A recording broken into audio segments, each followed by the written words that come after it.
Boa noite, amigos, boa noite, amigas, companheiros e companheiras de ideal. É com uma alegria imensa que nós estamos aqui nesta noite de estudos do Evangelho de Jesus, em uma modalidade diferente, virtualmente, mas com o coração extremamente feliz e motivado por essa iniciativa que a nossa casa está tendo e tantas outras estão fazendo para que a mensagem do Evangelho chegue a tantas pessoas quanto necessárias, em função de todas as dificuldades que estão aí sendo apresentadas para nós e que com certeza é um grande desafio que todos nós devemos e podemos vencer, sempre com a nossa esperança, com fé e com a resignação que nós aprendemos com a doutrina espírita. Bem, esta noite nós vamos estudar o capítulo 7 do Evangelho segundo o Espiritismo, Bem-aventurados os pobres de espírito. É um trecho das bem-aventuranças de Jesus, que inclusive resume todos os ensinamentos morais do Cristo, estão nas bem-aventuranças. E nós percebemos que quando a gente estuda esse trecho do Evangelho, nós com certeza compreendemos que as lições de Jesus são moderníssimas, são atualíssimas, aliás. Estão aí a todo momento fortalecendo a nossa caminhada terrena.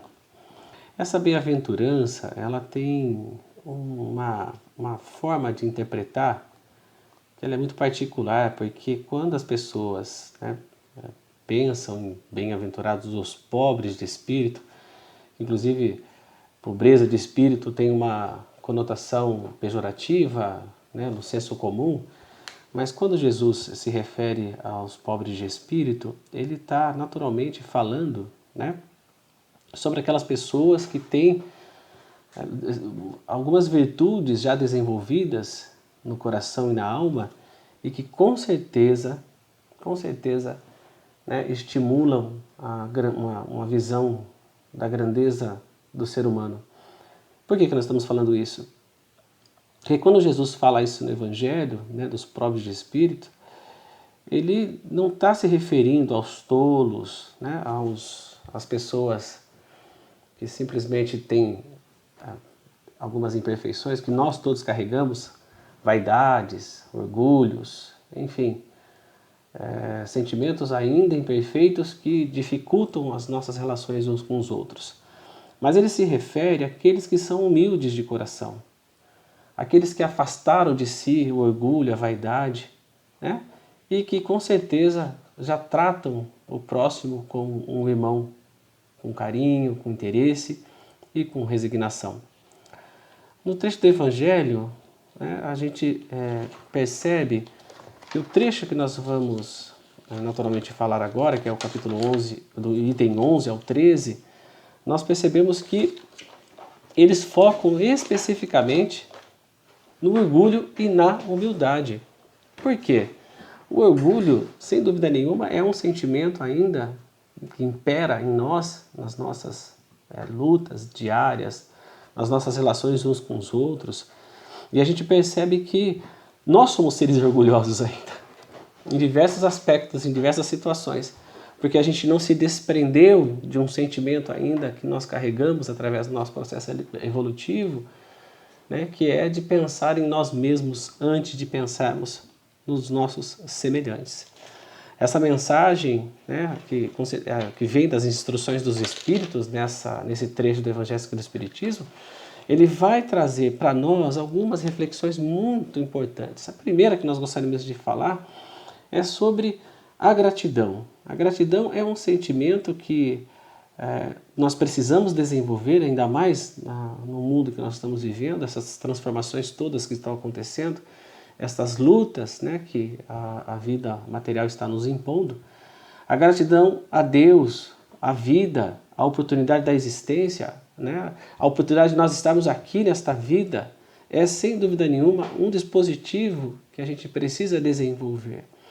William Shakespeare dizia que a gratidão é o único tesouro dos humildes.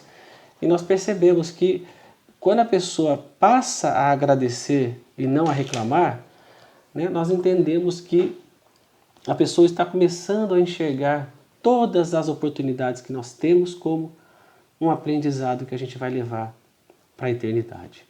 E é importante que a gente entenda isso, né? A gratidão vem através de um ato, né, que a gente desencadeia através de uma decisão íntima em que nós vamos e nos dirigimos às pessoas, né, aos espíritos amigos, a Deus, a Jesus, nosso querido Mestre, e a gente agradece aquilo que está acontecendo, a experiência que nós estamos passando e, naturalmente, todas as coisas que nós recebemos. É que nós não sabemos valorizar, em algumas situações, as situações como elas estão sendo apresentadas, porque ainda nós estamos longe dessa vivência. Eu me recordo de uma questão do Livro dos Espíritos que é muito importante e ela é um divisor de águas no sentido de entender que as virtudes elas vão ser desenvolvidas por cada um de nós, mas no seu devido tempo, no seu devido espaço, né, evolutivo. A questão 115 do Livro dos Espíritos, sem dúvida nenhuma, traz uma profunda reflexão nesse sentido. Allan Kardec pergunta aos imortais, né, se Deus cria uns espíritos bons e outros maus, e a resposta deles é precisa, né, que Deus cria todos os espíritos simples e ignorantes. E lhes deu uma missão, né, através do conhecimento da verdade, dos esforços que cada um vai fazer, todos nós vamos atingir a perfeição e a felicidade. E é importante a gente entender isso, que todos os seres humanos que transitam por esse mundo, um dia atingirão este nível de perfeição. E essa perfeição ela vai se dar naturalmente, né, num aspecto mais direto, no comportamento que cada um vai ter, né, diante da vida, diante das coisas, diante das escolhas que faz, diante dos nossos companheiros, diante, enfim, né, de qualquer tipo de catástrofe que venha a nos assolar, nós ainda vamos olhar cada um de nós como esse espírito imortal que um dia atingirá a perfeição e a felicidade. É claro que o tempo de cada um é muito particular, né, porque nós vamos construindo nas nossas relações todos os elementos para que a gente possa mergulhar nessas virtudes e fazer com que essas virtudes se tornem, né, uma conquista do espírito imortal. E é algo realmente, não é algo que a gente faz da noite para o dia. Tem que ter uma introspecção, tem que ter um processo de reflexão profunda, tem que ter naturalmente uma forma de enxergar as nossas dificuldades, as nossas más inclinações, como diz Kardec no Evangelho segundo o Espiritismo, capítulo 17, né, e dominar estas más inclinações e propor mudanças que sejam atingíveis, né, porque às vezes a gente quer vivenciar algo que a gente não consegue, a gente se frustra. Então a gente tem que fazer esse processo evolutivo de forma gradativa, né, angariando, né, cada vez mais no nosso dia a dia, no tempo que passa, né, valores morais e forças para adquirir essas virtudes. E elas vão sendo adquiridas e a gente vai levando isso para as vidas do infinito. E é importante que a gente entenda isso. Então, quando a gente fala de orgulho, que ainda é um sentimento ainda muito ruim, e nós não estamos falando do bom orgulho, nós estamos falando, né, do orgulho que fere as nossas relações, aquele orgulho que faz com que a gente olhe, né, tenha um olhar centrado em nós mesmos e esqueçamos da coletividade, né? E a gente percebe que muitas pessoas agem ainda assim por desconhecimento, por ignorância, e a doutrina espírita promove em nós uma reflexão para que a gente possa começar a mudar. Então o orgulho, sem dúvida nenhuma, ele é o contrário da humildade. E a humildade é uma virtude que é difícil de conquistar, não é fácil não. Ainda mais quando a gente passa por um aprofundamento intelectual, ou seja, um processo de desenvolvimento intelectual mais profundo, muitas pessoas se desviam através do orgulho e da vaidade, que andam juntas, e acabam esquecendo, né, que o processo de humildade precisa vir junto. Eu me recordo de um adágio popular muito antigo, que nós escutávamos dos nossos avós, que carroça vazia é que faz barulho. E é verdade, porque quando a gente vê uma carroça passando pela estrada, bate nas pedras, ela faz um barulhão, mas se a carroça está cheia, o barulho é ínfimo, é muito pequeno. E a gente precisa entender que nesse processo das nossas relações, nós precisamos desenvolver estas virtudes. a humildade é uma virtude que precisa ser desenvolvida, assim como outras virtudes, a paciência, né, a resignação, a perseverança, que inclusive, como nós aprendemos com a nossa querida Julieta Keck, da nossa casa, do Centro Espírita Allan Kardec, a perseverança é a virtude mais importante, sem a qual as outras demais não são estabelecidas, não são construídas. Então, essas virtudes precisam ser desenvolvidas por nós. Aristóteles dizia, em seus ensinamentos, que as virtudes podem ser adquiridas através de um processo educacional, através de um processo de educação que se dá na escola, dentro de casa, né, na educação formal, e também através do hábito.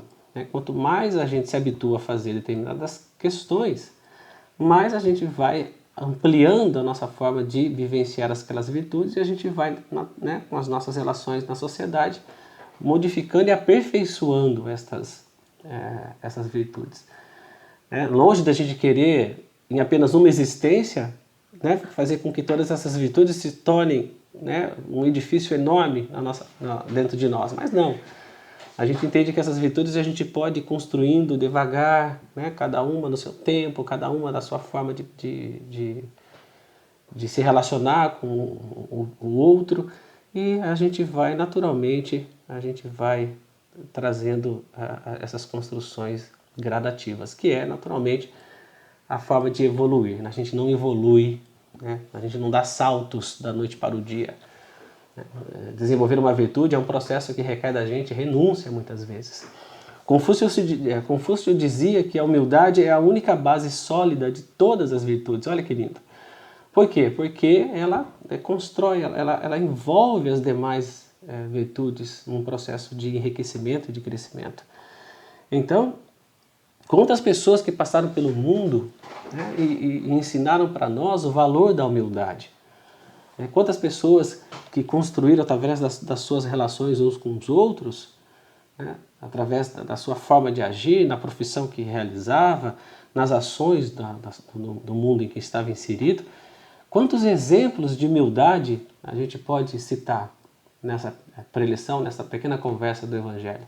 Eu me recordo de uma senhora, né, que teve uma expressão na área da ciência inesquecível, Madame Curie. Ela, através dela e o seu marido Pierre Curie, através do trabalho árduo desse casal, hoje a gente pode, né, através do raio-x, descobrir algum problema que nós tenhamos, uma dificuldade física, enfim. É um processo que hoje a gente tem, que avançou bastante no campo da medicina, mas que lá atrás foi necessário uma renúncia de alguém, no caso a Madame Curie renunciou à própria existência, porque ela desencarnou em função dessa pesquisa, mas descobriu um novo elemento que foi possível posteriormente realizar, né, desenvolver a máquina de raio-x. Olha só que lindo. Olha a renúncia dela.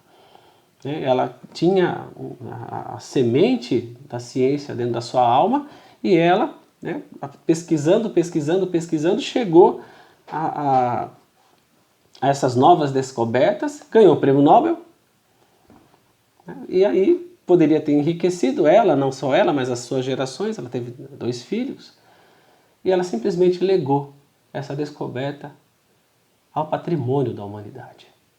Olha que lindo, olha que desprendimento, né? Olha que resignação. Tinha na sua casa, na sua residência, o mínimo possível. Que inclusive em tempos, né, que nós estamos vivendo, repensar a nossa forma de ver a vida é algo muito importante. Madame Curie tinha pouquíssimos móveis, pouquíssimas coisas dentro de casa, porque ela queria dedicar todo o tempo que ela tinha disponível às descobertas que trariam grandes, né, melhorias para o mundo. Então nós percebemos que a humildade ela precisa, né, ser não só desenvolvida, mas praticada. A humildade é uma virtude que é esquecida na maioria das pessoas, né? E a gente percebe que quando a gente olha essas grandes almas que passaram pelo mundo, eles têm muito a nos ensinar. Não que a gente vai querer ser uma Madame Curie da noite para o dia, não que a gente vai querer ser um Mahatma Gandhi, um grande iluminado, que libertou o povo hindu através da não violência, através do amor, deu a sua vida em benefício do semelhante. E a gente percebe o que? né, que a gente pode se inspirar nessas pessoas. Né? São pessoas palpáveis, né, que são muito mais próximas da gente do que a gente imagina. Se a gente, por exemplo, evocar a presença de uma pessoa, um personagem da história que trouxe grandes contribuições para a nossa transformação humana, nós vamos nos recordar de Santo Agostinho, o pai da igreja, né, católica, um pensador que introduziu a filosofia no campo teológico, uma pessoa que deu uma grande contribuição no campo da transformação humana. E o que a gente percebe na sua biografia? Que ele também passou por momentos de lutas, por momentos de privação, por momentos de grandes provações morais. E através do esforço, ele conseguiu, né, extrair dessa experiência, né, um princípio de autoiluminação. Ele, eu me recordo agora da biografia da sua vida, ele havia defendido um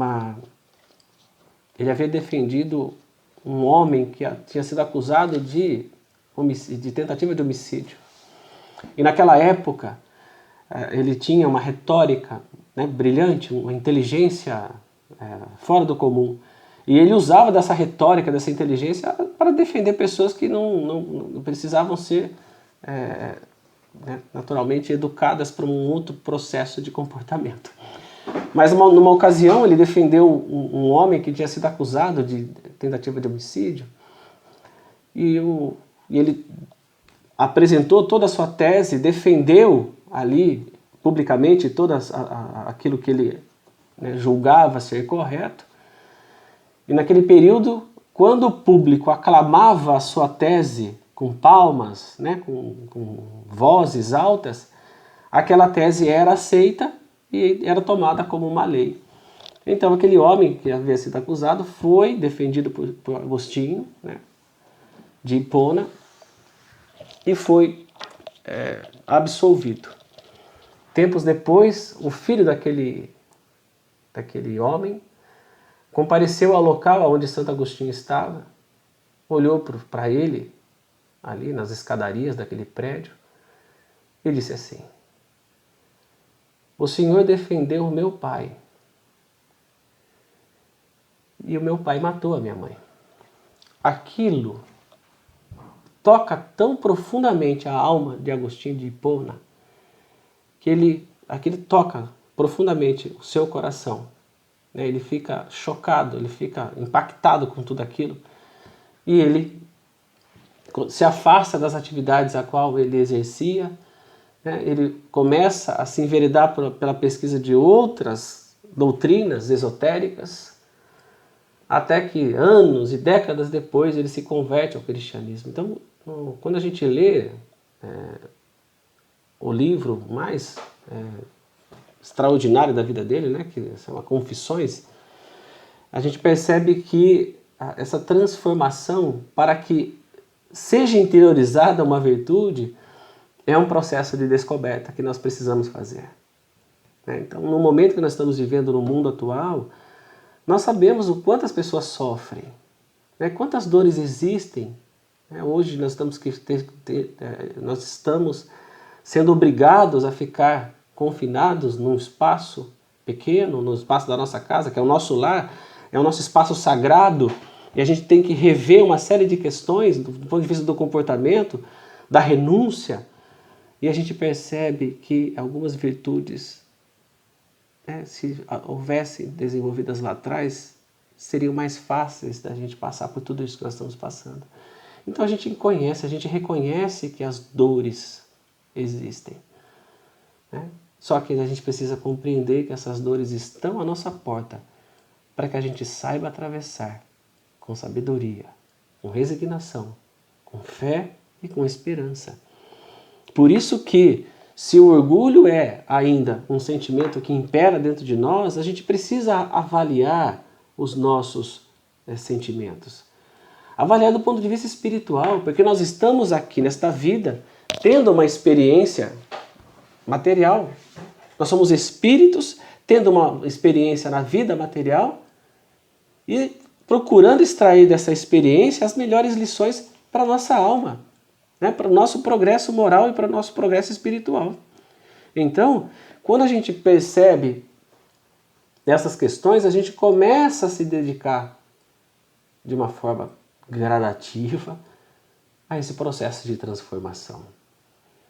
Olha, uma das coisas mais importantes para entender e começar a ser uma pessoa, pelo menos um pouco humilde, né, é a gente, por exemplo, nos olharmos como seres humanos iguais. Porque diante de Deus e diante da sua infinita bondade, todos nós fomos criados da mesma forma. Olha a questão 115 do Livro dos Espíritos. Deus nos deu a mesma condição para evoluir. Todos nós somos espíritos imortais, estamos aqui neste mundo para o progresso. A igualdade fundada na lei da reencarnação deve ser olhada por cada um de nós. Todas as pessoas neste mundo, espíritas, católicos, protestantes, umbandistas, enfim, todas as pessoas de qualquer religião e até aqueles que não acreditam em religião alguma. Nós somos espíritos imortais. Estamos neste mundo para um propósito. Progredir do ponto de vista intelectual e moral. E fazer com que esta experiência seja valorosa do ponto de vista da nossa transformação. Todos os homens são iguais na balança divina. Para Deus não há privilegiados. Todas as nossas conquistas do ponto de vista moral são conquistas que nós, conseguimos através do nosso esforço. E esse esforço nós que temos que fazer. Nós que temos que procurar. Nós que temos que nos esforçar a fim de nos colocarmos como iguais perante Deus. Às vezes uns são mais intelectualizados, outros mais moralizados, mas todos têm níveis melhores porque se aperfeiçoaram. Chico Xavier não foi Chico Xavier nessa existência, ele se aperfeiçoou nas inúmeras vidas que passaram, que ele passou, que ele teve a oportunidade de vivenciar. Madre Teresa de Calcutá não chegou naquele nível de desprendimento apenas naquela encarnação. Provavelmente veio se aperfeiçoando ao longo de muitas vidas e naquela encarnação pôde dar aquilo que ela tinha de melhor dentro de si ao semelhante. Então, o que a gente gostaria de reforçar? Que neste mundo que nós estamos vivendo, materialmente falando, os valores reais e verdadeiros são aqueles que a gente leva para a imortalidade. Nada que é material tem valor. Tem, transitoriamente. Mas a gente não leva nada deste mundo. Todos nós, homens e mulheres, entregamos suas joias e seu ouro para a fabricação de um ídolo qualquer. Todas essas questões materiais, todos os títulos conquistados no momento em que nós estamos vivenciando, não tem valor material. Os valores que nós temos que reforçar são os valores da alma. Porque todas as situações a qual nós enfrentamos ou somos submetidos pela necessidade divina do nosso aperfeiçoamento são oportunidades de progresso. É isso que nós precisamos reforçar o tempo todo. Toda a experiência humana, ela serve para um propósito, tornar melhor todos os seres humanos que estão aqui transitando pela Terra. Porque é transitório tudo isso. Nenhuma situação de sofrimento, ela é eterna. Às vezes é eterna dentro da nossa cabeça. O que a gente precisa fazer é o quê? É estimular a nossa mente as coisas realmente que sejam realmente elevadas. Coisas que façam bem para nós, coisas que façam bem para o nosso próximo, para os nossos familiares, para as pessoas que estão às vezes sofrendo, sim. Tirar 5 minutos do nosso dia para orar por essas pessoas, pedindo a Deus, pedindo aos bons espíritos que auxiliem num momento de dor, num momento de dificuldade, num momento de lutas que cada um está passando. E a gente sabe que nós vamos encontrar em Deus toda a força que nós precisamos para vencer. Então, se a gente olhar a história da humanidade, nós percebemos o quê? Que a humanidade, de uma forma geral, passou por tantas transformações, passou por tantos momentos de lutas e dificuldades e venceu. Venceu, porque deixamos os nossos orgulhos de lado, esquecemos as nossas imperfeições e demos lugar a valores morais que sejam realmente melhores para o todo, para a coletividade. E Deus, na sua infinita bondade, se permitiu que nós estivéssemos passando por esta ou por aquela situação, é que a gente tem que extrair delas as melhores lições. Então, meu amigo, minha amiga, que está nos ouvindo nesse momento, o momento é de oração. O momento é de melhorar-se. O momento é de melhorar o mundo. E nós podemos fazer isso deixando as nossas vaidades, os nossos orgulhos, o orgulho de lado, e abrir o nosso coração para as coisas que são realmente necessárias no momento. Porque o momento requer de nós uma introspecção.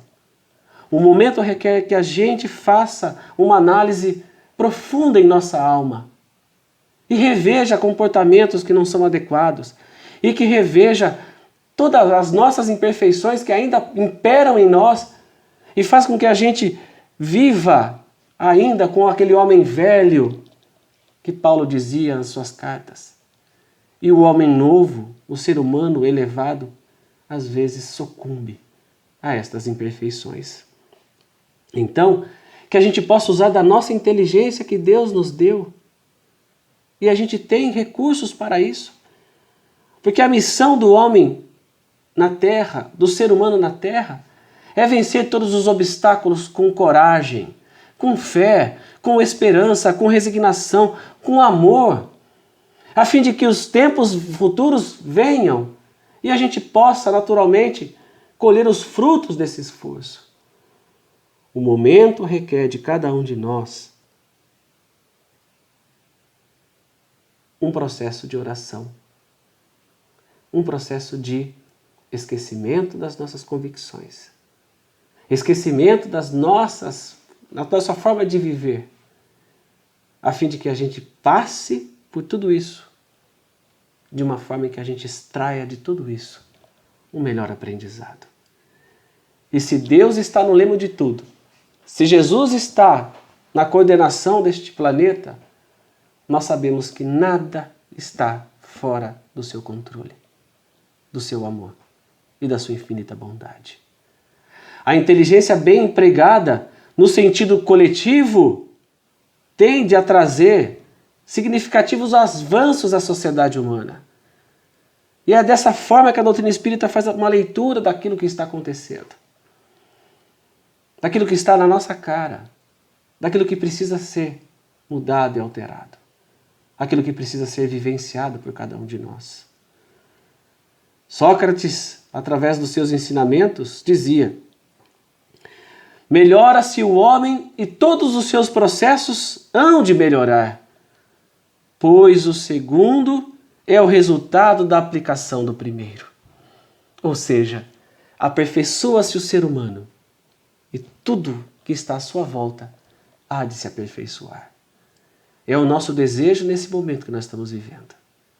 É a nossa solicitação, que não só o Espiritismo nos faz, mas o Evangelho, de uma forma geral, clama a cada um de nós. Precisamos transformar a nós mesmos e o momento é agora. Temos que aproveitar as oportunidades que Deus nos dá para que a gente possa extrair dessas experiências, como eu já havia dito, as melhores lições. Jesus, há mais de 2000 anos, conclama a humanidade a um aperfeiçoamento, a uma mudança íntima. E a gente não faz essa mudança para o outro. Essa mudança parte dentro de nós. E através das nossas ações, das nossas atitudes, da nossa forma de perceber a vida e sentir a vida, a gente vai transformando o mundo que nós estamos vivendo. Então, meu amigo, minha amiga, fé, esperança, coragem, resignação. O Senhor não nos desamparará nunca. estará sempre ao nosso lado, nos fortalecendo, nos ajudando, nos intuindo, nos mostrando os caminhos que todos nós devemos seguir.